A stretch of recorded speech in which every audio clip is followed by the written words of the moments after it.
আধুনিকতাবাদ বা উত্তর আধুনিকতাবাদ, এই যে শব্দটির সঙ্গে আমরা অনেকেই পরিচিত, এই বিষয়টি কি সেটি জানতে খুব ইচ্ছে করে।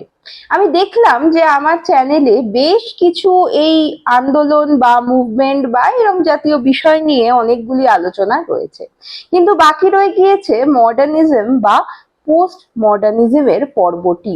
সেই কারণেই আজকের পর্বে আমরা পড়ে নেব উত্তর আধুনিকতাবাদ কিংবা আধুনিকতাবাদ সম্পর্কে, কিংবা আরো যদি পরিষ্কার করে বলতে হয় তাহলে আধুনিকতাবাদের ঠিক পূর্ব সময় থেকে শুরু করে পর সময় পর্যন্ত যে একটি বিশাল স্ট্রেচ আমরা বিশেষত সাহিত্যের ক্ষেত্রে পাচ্ছি, সেই সম্পর্কে কিছু কথা থাকবে আজকের পর্বে। এই পর্বটি আলোচনা করতে গেলে, অর্থাৎ আধুনিকতাবাদ সম্পর্কে আলোচনা করতে গেলে তার যে পূর্ব ইতিহাস সেই সম্পর্কেও দু চার কথা বলতে হয়। সেই কারণে আমি খুব সহজে এই যে আধুনিকতাবাদ এলো কিভাবে এবং তার পরে তার কি অবস্থা হলো, এই বিষয়টি একটু স্টেপ বাই স্টেপ আলোচনা করব। যে কারণে এই ভিডিওটির লেন্থ, এই ভিডিওটির আয়তন বা দৈর্ঘ্য হয়তো একটু বড় হয়ে যেতে পারে, কিন্তু যদি সম্পূর্ণ ভিডিওটি প্রথম থেকে শেষ পর্যন্ত যারা ছাত্রছাত্রী আছো তারা দেখো, তাহলে আশা করি আধুনিকতাবাদ সম্পর্কে আর খুব একটা প্রশ্নের অবকাশ থাকবে না। সেই জন্য আজকের পর্বে থাকবে আধুনিকতাবাদ আসছে কোথা থেকে এবং তার পরের যে অবস্থা অর্থাৎ উত্তর আধুনিকতাবাদ, এই সময়কালটা কিভাবে আমাদের তথা বিশ্ব সাহিত্যে প্রভাব ফেলেছিল। যে কোনো আন্দোলনের মতোই আধুনিকতাবাদ হলো একটি ভীষণ পরিচিত দার্শনিক আন্দোলন। একটি জিনিস মাথায় রাখতে হবে আধুনিকতাবাদ পড়তে গিয়ে, যে আমরা যেমন এর আগে যা কিছু পড়ে এসেছি, অর্থাৎ বাস্তবতাবাদ, রোমান্টিকতাবাদ, কিংবা এক্ষুনি কিছুদিন আগে যে অস্তিত্ববাদ সম্পর্কে পড়লাম, এই প্রত্যেকটি যে আন্দোলন বা মতবাদের তৈরি হয়েছিল তার নির্দিষ্ট একটি শুরু ছিল, নির্দিষ্ট একটি শেষ ছিল। বেশ কিছু নামকরা কবি ছিলেন, বেশ কিছু একদম যাকে দেখলে আমি বুঝতে পারবো, যেমন সাররিয়ালিস্টিক সাহিত্য দেখলে আমি বুঝতে পারবো এটি একদম পরাবাস্তবতাবাদেরই সাহিত্য।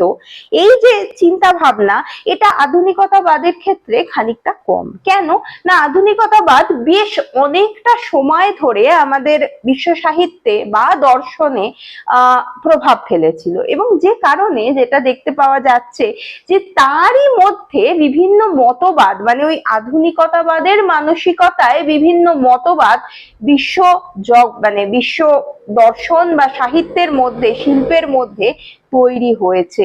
যে কারণে একেবারে নির্দিষ্ট করে আমি যেমন বলছি জীবনানন্দ দাশ হচ্ছেন পরাবাস্তবতাবাদের একজন কবি, সেই রকম ভাবে একদম নির্দিষ্ট করে কয়েকজন কবিকে যে মার্ক করে দেওয়া যায় তা নয়। কিছু কিছু কবি আধুনিকতাবাদ সম্পর্কে যেরকম আলোচনা করেছিলেন, তার সঙ্গে সঙ্গে একইভাবে কিউবিজম, স্ট্রাকচারালিজম, এই বিষয়গুলিও এর মধ্যে এসে গিয়েছিল। আলোচনা করতে গিয়ে আমি বিষয়টি সম্পর্কে বলে দেব।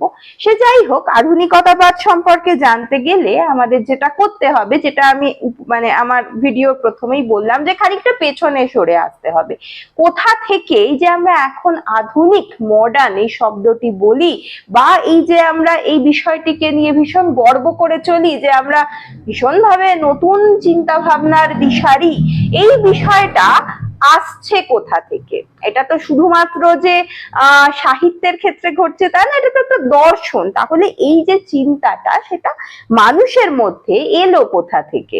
আধুনিকতাবাদের সময়কাল মোটামুটি 19 থেকে 20-এর শতক, এই 19 থেকে 20-এর দশক, এই সময়কালটাতে আমরা দেখতে পাচ্ছি। মানে 1800 থেকে শুরু হয়ে মোটামুটি ভাবে সম্ভবত 1950 সাল, আমি ঠিক করে বলে দেবো, এই সময়কালটাই আমরা আধুনিকতাবাদের যে সময়কালটা, সে যে ধারাটা, সেটা লক্ষ্য করতে পারি। তা আমাদের ফেরত যেতে হবে অনেকটা পেছনে, যেতে হবে 1600 শতকের সময়কালটাতে। এই সময়কালটা কেন বলছি? কারণ এই সময়কালে দেখা দিয়েছিল দুটি বৃহত্তর ঘটনা। কি কি? একটি হচ্ছে রেনেসাঁস এবং আরেকটি হচ্ছে হিউম্যানিজম। এই দুটি বিষয় মানুষকে অন্যভাবে জাগিয়ে তোলে, নাড়িয়ে দিয়ে যায়, তাদের মধ্যে আশাবাদের সঞ্চার করে, যেটাকে আমরা নবজাগরণ বলি। অন্ধকারাচ্ছন্ন অবস্থা থেকে নতুন ভাবে মানুষ জেগে ওঠে, মানবত্বের প্রতি তাদের একটা যে মানে কি বলবো, মানবত্বের প্রতি তাদের যে ভরসা, সেটা কোনোভাবে নতুন ভাবে জাগরিত হয়ে ওঠে। কেন না 1500 যে সময়কালটা, ওই সময়কালটাতে যেটা দেখতে পাচ্ছি, অর্থাৎ যেটাকে আমরা বলবো মিডল এজ, ওই সময়কালে মানুষের মধ্যেকার মানুষের মানসিকতার যে স্বাধীনতা, সেটা বেশ খানিকটা খর্ব হয়েছিল। পাপ, পুণ্য, দয়া, ভগবান, এই সমস্ত অনেক বড় বড় অনেক বৃহত্তর জিনিসে মানুষ ভয় পেত। মানুষ এই বিষয়গুলিকে কিভাবে কন্ট্রোল করবে, নিজের যে জায়গা সেটা কিভাবে তৈরি করবে জানতো না। সেইখান থেকে যখন নবজাগরণ হচ্ছে, তখন মানুষ নিজেকে চিনতে শিখছে, মানব জাতিকে চিনতে শিখছে। তারপরে মানে মোটামুটি ভাবে 17 এই যে শতকটাই, এই সময়কালটাতে দেখতে পাওয়া যাচ্ছে যে, শতক না দশক, এই সময়কালটাতে দেখতে পাওয়া যাচ্ছে যে ওই নবজাগরণের রেশ বেশ অনেক কাল ধরে চলছে, একটা মোটামুটি স্থিতিশীল পরিস্থিতি তৈরি হচ্ছে। এরপরে অদ্ভুত ভাবে আসছে 19-এর সময়কালটা। এই সময়কালে এসে কিন্তু মানুষের যে চিন্তা ভাবনা, তার যে অবস্থা, তার একটা ব্যাপক পরিবর্তন ঘটে যাচ্ছে। কেন না, প্রথমেই আমি বিশ্বযুদ্ধের কথা বলবো না, তারও আগের একটা প্রেক্ষাপট আছে। কিরকম? মানে এইখান থেকেই কিন্তু মূলত ওই আধুনিকতাবাদের জন্ম হচ্ছে। কিরকম না, মানব জাতি বুঝতে শিখছে যে যে স্থবিরতার কথা আমরা ভাবি, যে আমরা যে অবস্থায় আছি সেই অবস্থাতেই চলতে থাকবো, এই বিষয়টা আসলে ঠিক নয়। এই স্থবিরতা বলে জীবনে কিছু নেই, এগিয়ে যাওয়াই হচ্ছে জীবনের লক্ষ্য, এবং সেই এগিয়ে যাওয়ার মধ্যে উত্থান পতন সমস্ত কিছু রয়েছে। মানুষের চিন্তা চেতনা সবকিছুর মধ্যে একটি আঘাত বলবো না, একটি অন্য রকম দৃষ্টিকোণ নিয়ে আসছে 19-এর শতক। কেন না, ওই সময়ে আমরা দেখতে পাচ্ছি যে মোটামুটি নগরায়ন ঘটছে, শহর কেন্দ্রিক, শহর আস্তে আস্তে এই বিষয়টা গড়ে উঠছে। শহর গড়ে ওঠার সঙ্গে সঙ্গে যে জিনিসটা ভীষণভাবে প্রভাব ফেলছে, সেটা হচ্ছে যে ইন্ডাস্ট্রিয়ালাইজেশন, অর্থাৎ যেটাকে আমরা বলি যে শিল্পের উন্নতি, শিল্পায়ন, যে টার্মটার অ্যাকচুয়ালি বাংলা অর্থ শিল্পায়ন, শিল্পের বিকাশ, এই সমস্ত কিছু ঘটছে, এবং পুরোটাই কিন্তু নগর কেন্দ্রিক, এটা মনে রাখতে হবে। এই সময় দাঁড়িয়ে মানুষ যে এর আগে যে বিউটি, যে ট্রুথ, যে রোমান্টিসিজম, এই জিনিসগুলি ভেবেছিল, সেখান থেকে খানিক সরে আসছে। এই বিষয়গুলো নিয়ে আর চিন্তা ভাবনা করার সময় থাকছে না। কেন না, যত শিল্পের বিকাশ ঘটছে তত মানুষ যূথবদ্ধ হতে শিখছে। কিরম ভাবে যূথবদ্ধ হচ্ছে না, তারা মানে শিল্পের বিকাশের সঙ্গে সঙ্গে আরো একটি কথা আসছে, যাকে বলা হচ্ছে মাস প্রোডাকশন। এর আগে অবধি মানুষ মাস প্রোডাকশন নিয়ে খুব একটা চিন্তিত ছিল না। তারা গ্রামে থাকতো, অল্প উপার্জন করতো, যেটুকু জমিতে ফসল ফলাতো সেটাই বিক্রি করে নিজের নিজস্ব জীবন ধারণ করতে পারতো।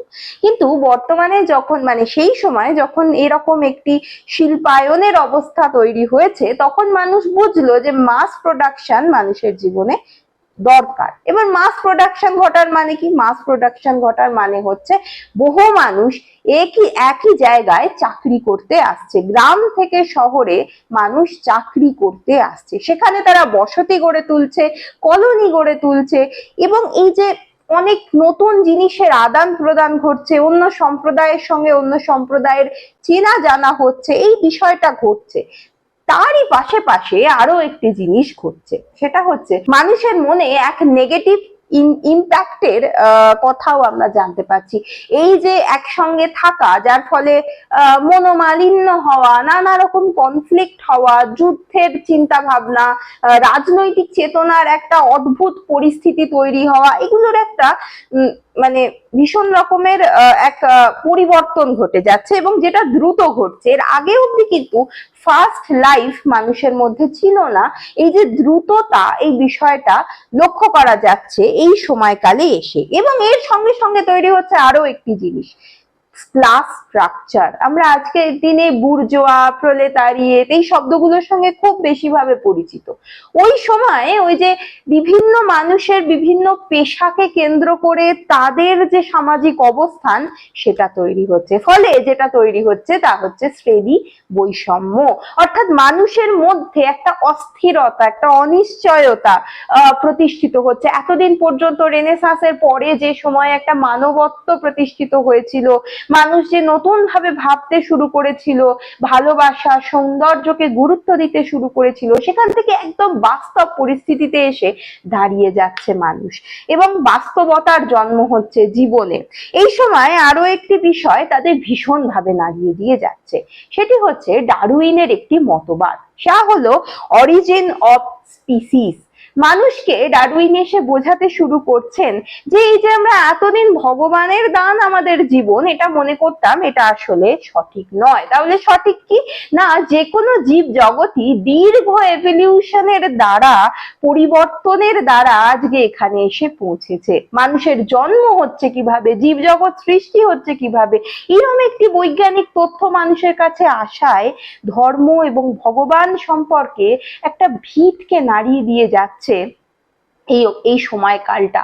ফলে একে তো একটা অনিশ্চিত পরিস্থিতি সৃষ্টি হয়েছিল, তার উপরে একটা ধর্মীয় বিশ্বাসের মধ্যে একটু হলেও প্রশ্ন চিহ্ন জাগরিত হচ্ছে।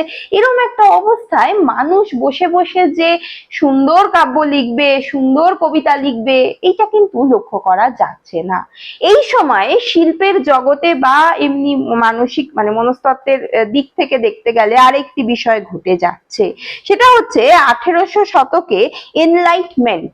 এই বিষয়টা মানুষের অগ্রগতির ধারণাকে ভীষণভাবে বুঝিয়ে দিচ্ছে, যার ফলে মানুষের জীবনে দ্রুততা, শিল্পোন্নতি এই বিষয়গুলি দেখতে পাওয়া যাচ্ছে এবং তার সঙ্গে সঙ্গে সাম্রাজ্যবাদ এই জিনিসটাও কিন্তু লক্ষ্য করা যাচ্ছে।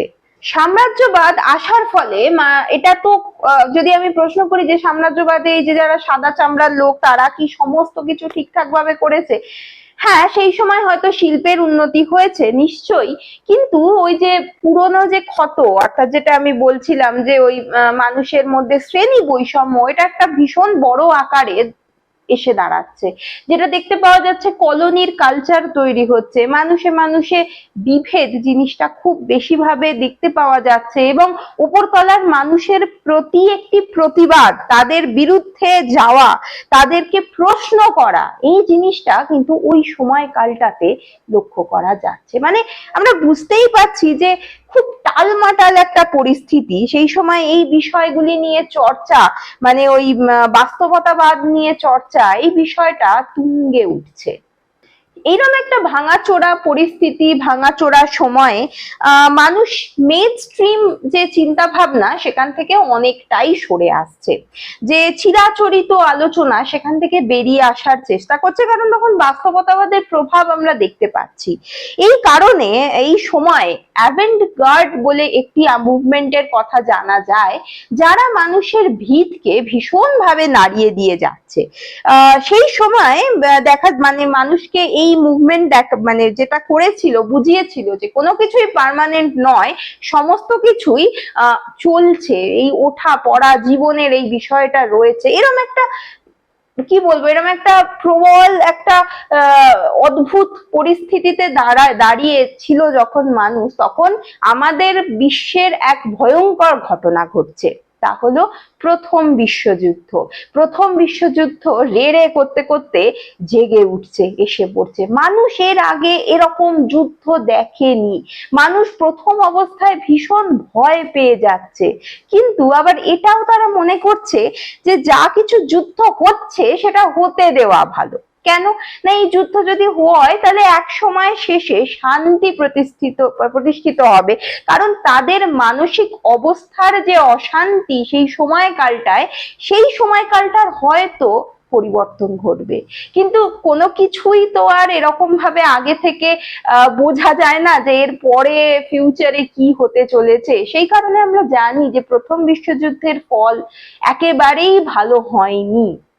প্রচুর মানুষ মারা গিয়েছিলেন, প্রচুর সম্পত্তি নষ্ট হয়েছিল, অনেক কিছু ধ্বংস হয়ে গিয়েছিল। এই জিনিসটাকে মেনে নেওয়া যায় না। একে তো একটা অশান্তিকর পরিস্থিতি ছিল, তার উপরে প্রথম বিশ্বযুদ্ধ এসে মানুষের ভিতটাকে নাড়িয়ে দিয়ে গেল। পূর্ণিমার চাঁদ যেন ঝলসানো রুটির মতো অবস্থা হলো। তখন আর ওই রোমান্টিক চিন্তা ভাবনা, ওই যে পুরনো ভাবধারা, ওই যে আমরা মানবত্ব, মানুষের যে চেতনা, এই বিষয়টা নিয়ে মানুষ আর ভাবছে না, ভাবছে নিজেকে নিয়ে, আমাকে নিয়ে। ঠিক আমাদের কোভিড এর পিরিয়ডের মতো, পোস্ট কোভিড আর প্রি কোভিড একটা এরার মধ্যে আমরা বসবাস করছি। একটা হঠাৎ করে বইয়ের পাতার পরিবর্তন ঘটে যাচ্ছে, প্রথম বিশ্বযুদ্ধ সেটাই দেখাচ্ছে। এই সময়কালটায় দাঁড়িয়ে তাদের মনে হচ্ছে যে বিশ্বযুদ্ধের আগের সময়কালটা খুব ভালো ছিল, এখন আমরা যে জায়গায় এসে দাঁড়িয়েছি সেই সময়কালটা মোটেই সুবিধার নয়। ঠিক এই সময়ই আস্তে আস্তে আধুনিকতাবাদের জন্ম হচ্ছে, যেটাকে আমরা বলবো মডার্নিজম। মডার্নিজম এসে দাঁড়াচ্ছে এই সময়। যারা সেই সময়কালের মডার্নিস্ট, যারা যে দার্শনিকরা ছিলেন, তাদের মনে হচ্ছে যে এই যে আজকের অবস্থা তা যেন এলিয়েটের ওয়েস্টল্যান্ডের মতো, দা ওয়েস্টল্যান্ডের মতো, ভাঙাচোরা ওয়েস্টল্যান্ডের মতো, যার কোনো ভবিষ্যৎ দেখতে পাওয়া যাচ্ছে না, ভবিষ্যৎ অদৃশ্যমান, কোনো আলো নেই, কেবল আছে চিন্তা, চিন্তা আর ভাবনা। এবং তার সঙ্গে সঙ্গে এই প্রথম বিশ্বযুদ্ধের সময়কাল বা তার পরবর্তী সময়ে মানুষ বেশ কিছু এমন জিনিসের সঙ্গে তাদের আলাপ করছে যা তারা কোনোদিনও দেখেনি। তা হচ্ছে এক ভয়ঙ্কর অনিশ্চিত পরিস্থিতি, চাকরিহীনতা, তারপরে ভেদাভেদ, দ্রব্যমূল্য বৃদ্ধি, এই একটা ভীষণ ঘেঁটে যাওয়া পরিস্থিতিতে দাঁড়িয়ে যেটা দেখা দিচ্ছে তা হচ্ছে ডিপ্রেশন, অ্যাংজাইটি। এইখান থেকেই এই যে ডিপ্রেশন, এই যে অ্যাংজাইটি, এই যে বেঁচে থাকবো কি করে, লড়াই করব কি করে, এখান থেকেই মডার্নিজমের জন্ম হচ্ছে। এখান থেকেই আসলে মডার্নিস্ট যে দর্শন বা যে লিটারেচারে যার প্রভাব পড়ছে, এই বিষয়গুলো দেখতে পাওয়া যাচ্ছে। এক নিমেষে রেনেসাঁসের পরে যে ধরনের লেখা হতো, যে ধরনের ছবি আঁকা হতো, শিল্প তৈরি হতো, তা এক নিমেষে বদলে যাচ্ছে। বদলে গিয়ে এমন একটা অদ্ভুত ভাঙাচোরা সাহিত্য, ভাঙাচোরা শিল্প দর্শন এবং ভীষণ ডিপ্রেশন লেখার মধ্যে, যেন কোনো উন্নতি নেই, মুক্তি নেই, এরকম একটা চিন্তা ভাবনা তৈরি হচ্ছে। আমরা এই সময় টি.এস. এলিয়টের দ্য ওয়েস্টল্যান্ড পাচ্ছি, বিখ্যাত বিখ্যাত রচনা, যেখানে আমরা বুঝতে পারছি যে আমাদের জীবনেও এইরকম যুদ্ধের পরবর্তী একটা বদ্ধ ভূমির মতো, যেখান থেকে বেরিয়ে আসার কোনো জায়গা নেই। আমরা এটাও জানি যে এই সময় অর্থাৎ প্রথম বিশ্বযুদ্ধের কারণে আস্তে আস্তে ফ্যাসিবাদ, নাৎসিবাদের মতো বিষয়গুলি আমাদের মধ্যে উঠে এলো, এবং যার ফলে কিন্তু পরবর্তীকালে দ্বিতীয় বিশ্বযুদ্ধ হচ্ছে। এবং তার মধ্যবর্তী সময়ে দাঁড়িয়ে যখন ওই যে এক যেটা আমি বললাম ওয়েস্টল্যান্ডের মতো অবস্থা, ওখানে দাঁড়িয়ে এই মডার্নিস্ট যারা, তারা ভাবছেন এক অন্য কথা। তারা কি ভাবছেন? তারা ভাবছেন যে কোনোভাবে কি এই সমস্যার সমাধান করা সম্ভব, কোনোভাবে কি এই অবস্থা থেকে বেরোনো সম্ভব। এই যে মডার্নিজম এবং পোস্ট মডার্নিজম অর্থাৎ উত্তর আধুনিকতাবাদ, এইটার সঙ্গে যে প্রাথমিক যে পার্থক্যটা, এটা কিন্তু এটাই যে উত্তর আধুনিকতাবাদের মানুষেরা বা দার্শনিকরা এটা চিন্তা করেনি। যারা আধুনিকতাবাদ নিয়ে আলোচনা করেছেন তারা কিন্তু এই সমস্যা থেকে বাঁচার উপায়, এই বিষয়টা চিন্তা করেছেন। তাহলে তারা কি ভাবছেন? তারা ভাবছেন যে যদি কোনোভাবে এই সমস্যার সমাধান হয়, এই জিনিসটাই কিন্তু শিল্প বা সাহিত্যের মধ্যে প্রভাব ফেলছে। তাই মডার্নিস্ট লিটারেচারের মধ্যে একটা ভয়ঙ্কর রকমের দুঃখবাদী বিষয় থাকলেও সেখান থেকে উত্তরণের কথাও কিন্তু রয়েছে, উত্তরণহীন কিন্তু নয় এই জাতীয় লিটারেচার। তাই এই লিটারেচারে কি আসছে বা এই দর্শন বা এই বিষয় শিল্প, এগুলোতে কি আনছে, কি দেখা যাচ্ছে? এক ধরনের রিয়াকশন দেখা যাচ্ছে টুকরো হয়ে যাওয়া পৃথিবীর, একটি সমাজ দেখা যাচ্ছে যা ভেঙে গেছে। আর এই যে অবস্থা, সেটার একটা মানে খুঁজতে চাইছে মডার্নিস্টরা। মডার্নিজমের যদি আমরা খানিক বৈশিষ্ট্যের দিকে মানে ঝুঁকি, তাহলে দেখতে পাবো যে এই সময়কালটাতেই প্রথম রচনার মধ্যে নারী চেতনা জেগে উঠছে, নারীবাদী বিষয় খুব জেগে উঠছে, যেটা পরবর্তীকালে পোস্ট মডার্নিজমে গিয়ে বেশ একটা বড় জায়গা করে নিচ্ছে। তার সঙ্গে কলোনিয়াল কালচারের যে রচনা, সেগুলো আমরা লক্ষ্য করতে পারছি। তারা লেখার ক্ষেত্রে এক ধরনের মিথিক্যাল মেথড এর ব্যবহার করছেন, এবং তারা আমি যেটা বললাম যে মডার্নিজম কিন্তু কোনো রকম একদম একক কোনো মুভমেন্ট নয়, যে কারণে মডার্নিজমের মধ্যে আমরা কিন্তু কিউবিজম, সাররিয়ালিজম এই বিষয়গুলোকে দেখতে পাই, যে কারণে তাদের রচনার মধ্যে আমরা দেখতে পাবো যে ওই যে পরাবাস্তবতাবাদের যে একটা প্রভাব, প্রভাব না মানে মডার্নিজমের মধ্যে পরাবাস্তবতাবাদ কিভাবে আসছে এই বিষয়ে এই ধরনের রচনা ভীষণভাবে লক্ষ্য করা যাচ্ছে। তারা কেবল বাস্তবতা দিয়ে কিন্তু লেখাকে দেখাচ্ছেন না, তাদের মনের ভেতরের যে অশান্তি, যে টানাপোড়েন, সেটাই ওই মানে অধিবাস্তবতাবাদের মতো এক অদ্ভুত ধোঁয়াশার জগতের মধ্যে দিয়ে উঠে আসছে, কিন্তু তার মধ্যেও তারা আশাবাদের গান শোনাচ্ছেন। তাই নতুন দিকে সাহিত্য বা শিল্পকে চালিত করছেন তারা। মডার্নিজম এক নতুন ধরনের এক্সপ্রেশনের ফর্ম দেখা যাচ্ছে, যেটা হচ্ছে ফ্রয়েডের তত্ত্বকে কাজে লাগানো। আমরা ডারউইনের তত্ত্ব মডার্নিজমের আগে তৈরি হয়েছিল জানি, তারপর ফ্রয়েডের তত্ত্ব ভীষণভাবে মডার্নিজমের মধ্যে চলে আসছে, দেখাচ্ছে যে বাস্তবতা, তারা বলছে যে বাস্তবতা বিষয়টা বেশ কমপ্লেক্স বিষয়, জটিল বিষয়। তারা বোঝাচ্ছে যে বাস্তবতাকে নতুন ভাবে বুঝতে হবে, কিসের মাধ্যমে না বৈজ্ঞানিক নানা রকম থিওরির মাধ্যমে, যার মধ্যে ফ্রয়েডের থিওরি খুব ভাবে প্রভাব ফেলছে এই মডার্নিজমের মধ্যে। আর সঙ্গে সঙ্গে এরা যেটা করছে, এরা যূথবদ্ধতাকে খোঁজার চেষ্টা করছে। মানুষের মধ্যে যে একটা বিচ্ছিন্নতা তৈরি হয়েছিল, মানবত্ব হারিয়ে গিয়েছিল, ওরা বুঝতে পারছে মানবত্বকে অত সহজে আনা সম্ভব না, কিন্তু যূথবদ্ধতা এই বিষয়টিকে আমরা দেখাতেই পারি, যে কারণে তারা একটি দুর্দান্ত বিষয়কে লক্ষ্য করাচ্ছেন আমাদের। তা হলো যে এই সময় এরা ধ্রুপদী সাহিত্যে, ক্লাসিক্যাল শিল্প বা সাহিত্যে ফিরে যেতে চাইছে।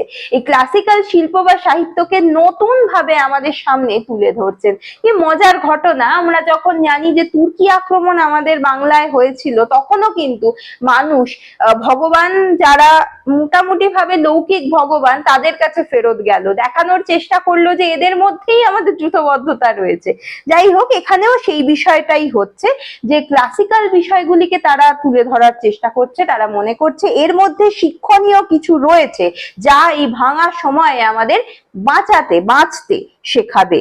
এই সময় পেঙ্গুইন প্রকাশনীর কথা জানা যাচ্ছে, যারা ক্লাসিক সাহিত্যের পুরো যে মানে সংগ্রহটা, সেটিকে নতুন ভাবে সংকলিত করছেন, মানুষের কাছে আবার তুলে ধরে দেখানোর চেষ্টা করছেন যে আমাদের অবস্থা এতটাও খারাপ না, আমরা কিন্তু এরকম ভালো অবস্থাতেই ছিলাম, সেইখানে আমাদের পৌঁছাতে হবে। সেই সময় নিউ হিউম্যানিজম এই বিষয়টা গড়ে উঠছে। এই বিষয়গুলি, এই বৈশিষ্ট্যগুলি কিন্তু মডার্নিজমকে একটা অন্য মাত্রা এনে দিচ্ছে। তারপর শিল্পের ক্ষেত্রে, ছবির ক্ষেত্রে রঙের ব্যবহার, তারপরে বিভিন্ন অন্যান্য বিষয়ের ব্যবহার, মানে আগে পর্যন্ত যে ছবিগুলি আঁকা হতো তার মধ্যে যে একটি ভীষণ রকমের ওই দৈবী কল্পনা বা এগুলো থাকতো, বা ওতে সৌন্দর্যটাই প্রধান, এই বিষয়টাই দেখানো হতো। এখন যে ছবিগুলি পরবর্তীকালে আঁকা হলো, তার মধ্যে একটা ভীষণ গভীর তত্ত্ব কথা রয়েছে। এই যে পরিবর্তন, মানুষকে আরো গভীরে ভাবানোর চেষ্টা, এটা কিন্তু আধুনিকতাবাদ প্রথম আমাদের দেশে নয়, আমাদের যে বাস্তব জগতে, সেটাকে বাস্তব পৃথিবীতে সেখানে নিয়ে এলো। যদি আমরা সঠিক অর্থে একটি সময়ে বলতে পারি, তাহলে বলবো 1850 থেকে শুরু হচ্ছে মোটামুটি ভাবে, এবং এর প্রভাব মানে উত্তর আধুনিকতাবাদের ঠিক আগেটা পর্যন্ত আধুনিকতাবাদের যে প্রভাব সেটি থাকছে। ভার্জিনিয়া উলফকে একজন বিখ্যাত আধুনিকতাবাদের লেখিকা হিসেবে দেখানো হয়, তবে তার মতে 1910 সাল নাগাদ মূলত আধুনিকতাবাদের জন্ম, তাও এটা ওরম ভাবে বলা যায় না। তবে এই সময়কালটাতে আমরা বিখ্যাত বহু লেখকের নাম জানতে পারছি। ভার্জিনিয়া উলফের কথা তো বললাম, তাছাড়াও এজরা পাউন্ড, ইলিয়টের ওয়েস্টল্যান্ডের কথা বলেছি, তাছাড়া জোসেফ কার্নাদের লেখা হার্ট অফ ডার্কনেস এর কথা বলতে হয়, অ্যালফ্রেড জ্যারির অ্যাবসার্ডিক নাটকের কথা বলতে হয়, তাছাড়া বিশেষভাবে উল্লেখযোগ্য যে কিউবিজমের ক্ষেত্রে পিকাসোর যে ছবি, এগুলো এখানকার মানে এই সময়ের ভীষণ বড় কতগুলি উদাহরণ আমরা বলতে পারবো। অভিব্যক্তিবাদেরও বেশ কিছু ছবি আমরা পাচ্ছি, সেগুলোও এখানে ভীষণভাবে মানে এই সময়কালটা এই দর্শন চেতনার জন্য ভীষণভাবে গুরুত্বপূর্ণ বলে বলতে পারি। আর যেটা দেখতে পাওয়া যায় যে জেমস জয়েসের কথা সাহিত্য, এই জিনিসটিও কিন্তু ওই সময় ভীষণভাবে বেরিয়ে এসেছিল, মানে আধুনিকতাবাদের অন্যতম উদাহরণ হিসেবে এগুলোকে আমরা দেখাতেই পারি।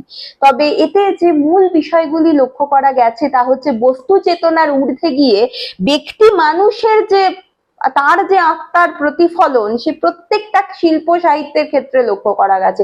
এর আগে বস্তুকে প্রাধান্য দেওয়া হতো, ব্যক্তিকে নয়, শিল্পীকে নয়, শিল্পীরা এখানে মূলত প্রাধান্য পাচ্ছেন, লেখকের আত্মপ্রতিফলন ঘটছে, লেখার মধ্যে প্যারেডির জায়গা আসছে, প্যারেডির যে নতুন যে ধারা সেটা কিন্তু নিয়ে আসছে এই আধুনিকতাবাদ, যে পুরনো যা কিছু সেটাকে নিয়ে মজা করে নতুন কিছু করাই যায় এটা দেখানো হচ্ছে। আমরা আমাদের সাহিত্যের ক্ষেত্রে তো এই সময় আধুনিকতাবাদ না, আর একটু পরে এসেছে। আমরা দেখব যে আমাদের অন্নদামঙ্গলে শিবকে নিয়ে মজা করা হচ্ছে, যেটা কিন্তু আগে কখনো আসেনি। যে নতুন ভাবে চিন্তা করা, আমার ভাবার স্বাধীনতাকে দেওয়া, এটা মডার্নিজম নিয়ে আসছে। আমাদের বাংলা সাহিত্যে মডার্নিজমের ঠিক যথার্থ কবি এরম ভাবে বলা যায় না কে রয়েছে, তবে আধুনিক চিন্তা ভাবনার কবি, আধুনিক ভাবে সাহিত্য লেখার কবি তো অবশ্যই রবীন্দ্রনাথ ছিলেন। রবীন্দ্রনাথকে নিয়ে এই বিষয়ে অতটা আলোচনা করা যায় না। নতুন ধারা যারা আনছেন তার মধ্যে অবশ্যই নজরুল ইসলামের নাম করা যায়, এবং তার পরবর্তীকালে কল্লোল সাহিত্যের মধ্যে আমরা মডার্নিজমের একদম যথার্থ রূপ দেখতে পাই। কারণ আমরা সময়কালটায় বুঝতে পারছি যে কল্লোল যে সময় পত্রিকা বেরোচ্ছে, যে সময় লেখা হচ্ছে, তখন ওই যুদ্ধের পরিস্থিতি, যে কারণে ওদের মধ্যে এই যে মডার্নিজমের প্রভাব ভীষণ ভাবে লক্ষ্য করা যাচ্ছে। আধুনিকতাবাদের এই আলোচনা মোটামুটি ভাবে এতটা পর্যন্তই করা যায়। এরপরে উত্তরাধুনিকতাবাদ সম্পর্কে ছোট্ট করে কিছুটা কয়েকটা কথা বলে দিই। উত্তরাধুনিকতাবাদ কিন্তু কোনো বিচ্ছিন্ন আন্দোলন নয়, আধুনিকতাবাদেরই পরবর্তী একটি অংশ আমরা বলতে পারি উত্তরাধুনিকতাবাদ।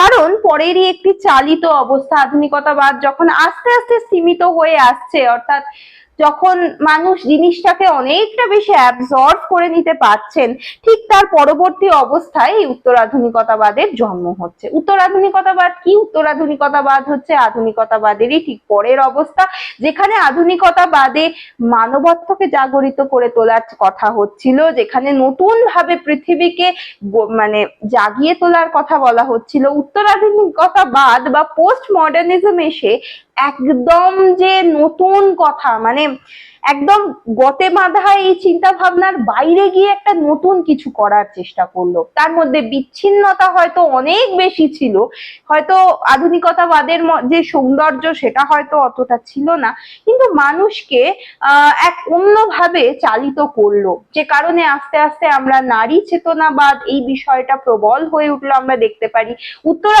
আধুনিকতাবাদ খানিকটা চরমপন্থী বলা যায় আধুনিকতাবাদের তুলনায়। তারা যেমন মানে যেটা আমরা দেখতে পাই যে আধুনিকতাবাদে যে বিমূর্ত অবস্থাকে মূর্ত করার চেষ্টা হয়েছিল, সেটা আধুনিকতাবাদে আমরা পেলাম।